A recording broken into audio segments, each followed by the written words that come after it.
대출을 받아가지고 주식 투자를 한단 말이야. 근데 5천만 원이 들어가서 1억이 됐어. 그럼 재산 분할을 할 때 어떻게 될까요? 1억이 전부 다 재산 분할에 포함돼서 그거를 즐겁게 나누거든요. 그러면 주식이 망해가지고 주식 투자에 실패를 해가지고 빚만 남았을 때는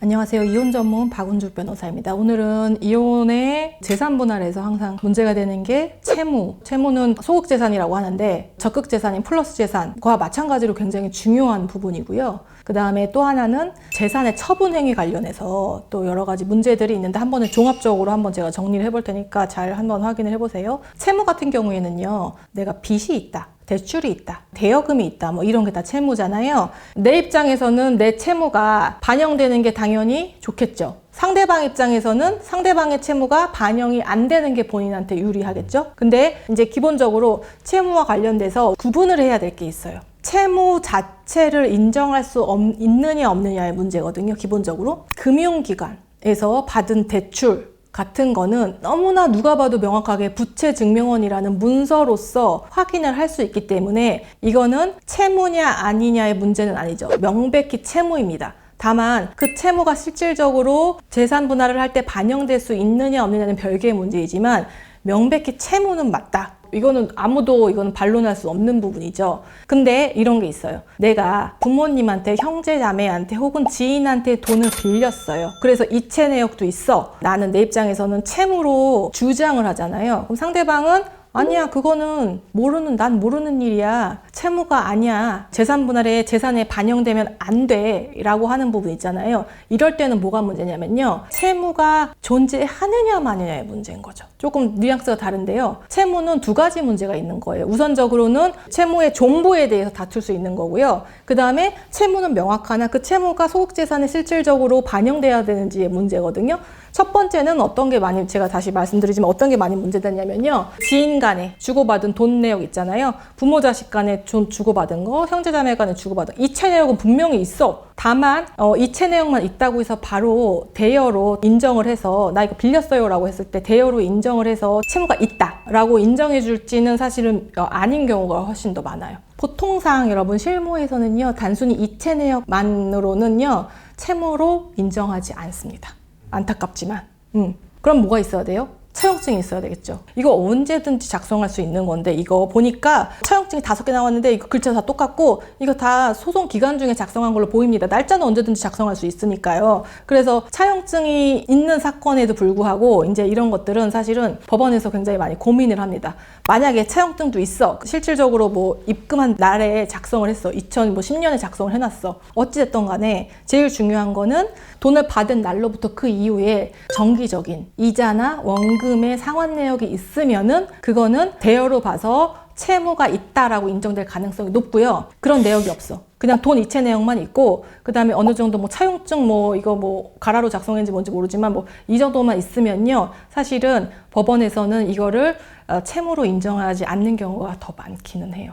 근데 사실은 부모 자식 간에 이자를 꼬박꼬박 주거나 그 다음에 친한 친구 사이에 이자를 꼬박꼬박 주거나 이런 경우는 사실은 흔치 않잖아요. 실질적으로 그런 면에서는 지인한테나 형제자매, 그 다음에 부모님한테 돈을 빌린 분들이 불리한 상황입니다. 만약에 그랬을 경우에는 돈을 빌렸으나 차용증도 없고 그 다음에 이자 지급 내역도 없고 하면은요, 그거는 나의 채무로 인정되지 않을 가능성이 높습니다. 두 번째는 제가 말씀드린 금융기관에서 돈을 빌린 대출금은 누가 봐도 명백하게 그건 채무입니다. 이거는 채무가 아니다라고 주장할 수는 없어요. 채무인 건 맞는데 이 채무가 과연 같이 갚아야 될 부부의 공동채무인가의 문제로 다투겠죠. 근데 배우자가 언제 어떻게 금융기관에서 돈을 융통했는지 전혀 알지도 못한다. 이게 어떻게 쓰였는지 전혀 알지도 못한다. 상대방이 일방적으로 혼자 갚아야 될 채무이기 때문에 우리가 재산 분할을 할 때 고려돼서는 전혀 안 된다. 이렇게 주장을 할 거고, 상대방 입장에서 무슨 소리야? 그때 어려웠을 때 내가 당신한테 꼬박꼬박 생활비 주고 맨날 카드값 갚고 그 다음에 우리 그렇게 어려웠는데 애들 1년에 한두 번씩 데리고 가서 해외여행 간 거 그거 우리가 돈 있어서 간 거야? 아니야, 그때 대출 받아서 간 거잖아. 이렇게 나온단 말이죠. 그쵸? 금융기관 대출 같은 경우에는 서로 극렬하게 다투죠. 그래서 채무라는 것이 부부의 채무로 포함시키기 위해서는 이제 이런 말을 쓰죠. 판례가 채무자가 일상가사나 공동재산의 형성이나 유지 같은 부부 공동생활을 위해서 사용된다는 것이 입증되었을 때는 이게 우리의 공동 채무로 본다. 그러면 이걸 누가 입증해야 되냐? 원칙적으로는 채무자가 입증을 해야 되겠죠. 근데 다만 이제 실무에서는 제가 항상 말씀드리지만 입증의 엄격성을 요구하지는 않아요, 보통. A은행에서 돈을 1,000만 원을 빌려가지고 그다음에 그거를 카드값으로 막 이렇게 썼어. 그런 경우와 그다음에 1,000만 원을 대출을 받아가지고 그거를 바로 내가 모르는 제3자한테 보내거나 아니면 그게 바로 인출이 되거나 용처를 좀 약간 구리다 라고 하는 부분이 있잖아요. 그랬을 경우에는 사실은 이거를 공동채무에서 빠질 가능성이 훨씬 높지만 우리가 실무에서 보면 여러분 그런 경우보다는 생활비가 모자라서 대출을 받아서 생활비로 충당하거나 카드값으로 나가거나 이런 경우가 훨씬 많기 때문에 사실은 그 입증 책임이라는 거 굉장히 넓게 인정이 되고 있고 결국에는 혼인기간 중에 그 금융기관에서 대출을 받아서 뽀얗게 뭐랄까 넓게 소비해버려서 없다 지금 하면은 그거는 공동채무로 인정될 가능성이 굉장히 높다는 거예요. 그래서 이게 두 가지의 어떤 채무와 관련된 문제거든요.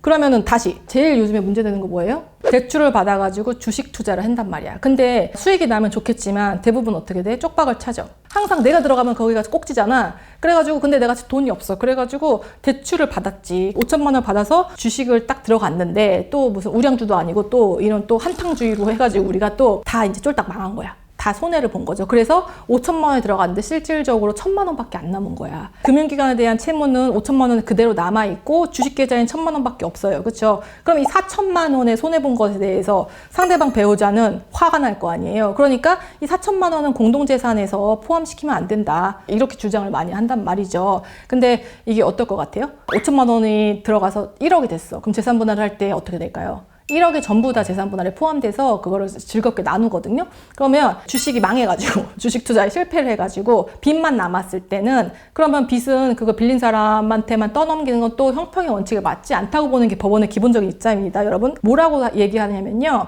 대출금을 이용한 주식 투자의 경우에는요.